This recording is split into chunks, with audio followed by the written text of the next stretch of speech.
DJs BrewTube beer review. Tonight we have a beer that comes to us from our good friends at Cigar City Brewing out of Tampa, Florida, USFA. Yay, yay. And what beer do we have? Tonight we have the 2017 version of Good Gourd. Good Gourd is a pumpkin beer slash urban spice beer, if you prefer, and it is a limited slash fall serving. Duh, it's pumpkin beer. Anywho, it clocks in at 8.8% ABV and 35 IBUs this year. The ABV and IBUs do seem to vary for adjuncts in this beer because it's all about adjuncts. Yeah, they're using pumpkin, and they're also using cinnamon, nutmeg, allspice, and vanilla. That sounds freaking delicious. I've been wanting to try this beer for a really long time, and I was in the store in Virginia and just happened upon it. So that freaking rocks. Time to pop the top on this bad boy, get in the glass, and tell you what's up with Good Gourd. Hell yes, from Cigar City.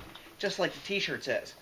Boom, big hiss off the top. And it's not a Cigar City crown, which is odd. They usually have that. We have some foam crawling up the neck, as well as some cannon smoke. Look at that shit. Hell yes.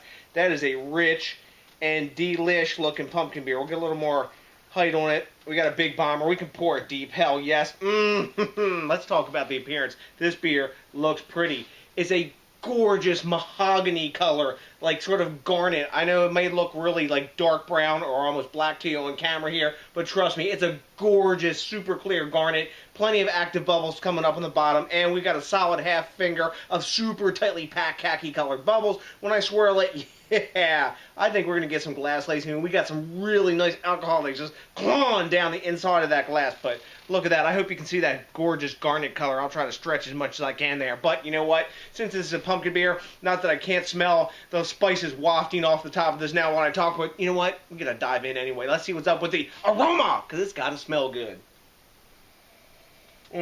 Man, cinnamon and vanilla up in your grill first. After that, you get some buttery pumpkin. A little bit of pie crusty, sort of graham crackery type aroma. I'm suspecting they use a pretty good amount of like caramel and Munich malt in this bad boy. The allspice and cloviness is coming in after that. It's making my mouth water. Nutmeg. Man, this smells delicious. For a long time, I've had a dubious relationship with pumpkin beers. Here's a word to maybe new drinkers. I would stick to Imperial pumpkin beers, i.e. 8% and up, that kind of thing. I've had a lot better luck with those. The other ones that are lower ABV tend to be sort of like sort of celestial seasons, kind of herbal tea bag tasting sort of beers. But anyways, you know what? It's time to dive in and taste this. Not a hint of alcohol in the aroma. It smells delicious. Let's dive in. Cheers! Oh, yum. Wow, fruity, too.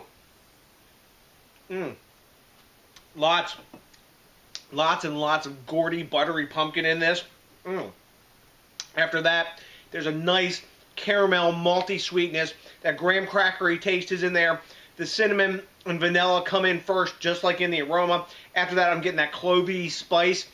I'm getting a little bit of nutmeg maybe in the back end. The alcohol, 8.8%, is completely hidden. Wow. Nice medium mouthfeel coating. That gourdy butteriness is there. There's a little bit of hint of coffee in there as well. I guess from the dark roasted malts of some sort. But that's very faint. Lots of toffee. Lots of burnt brown sugar.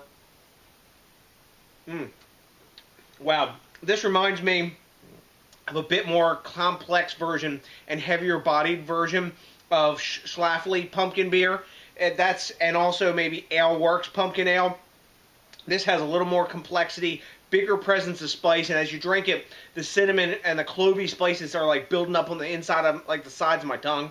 Damn, this is a tasty ass pumpkin beer, and I'm a hard grader on pumpkin beers. Oh, we got to talk about a grade now, I guess then, since I've said it. Anywho, so Time Recording Beer Advocate for cumulative years and all that good stuff gives this beer a 94, and Untapped for the 2017 version, they're giving this 4.10 caps, so that's definitely up in their high A range. Let me get another taste here. I'm going to go for it.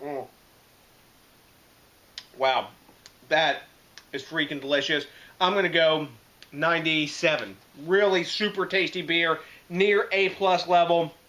I almost want, I don't know, maybe a little more vanilla in there or something, but man, this is damn near perfect for when it comes to pumpkin beers. I would buy this again. It wasn't a cheap beer, but it's a very, very well-made pumpkin ale. They say this is the 2017 release or vintage. I think you could sell this, and maybe you get a bit more flavor once you get a little yeast ester complexity in it. So, have you had Cigar City Brewing Company's Good Gourd 2017, 15, 16, whatever, bourbon barrel age? I think that's like Oma or like Good Gourd Almighty or something like that. Anyways, let me know what you know, because you know what, I like to put quid pro quo and the back and forth. Oh, I also really like it when you think locally, drink locally, and supports craft beer movement, because that pretty much fucking rocks. Oh, you know what's also really cool is when you rate, comment, subscribe, especially if it's your first time with us, and if you can, you know, kind of get around to it, maybe consider smashing that like button, because that, along with Only One Bomber, that's all I'm going to need of Cigar City Brewing Company's Good Gourd tonight. That's all it's going to take to put my big-ass happy face on. So to next DJs BrewTube, I got nothing but a hell of a bunch of Good Gourd drinking love for you, and you know what's coming? That's right, a big-ass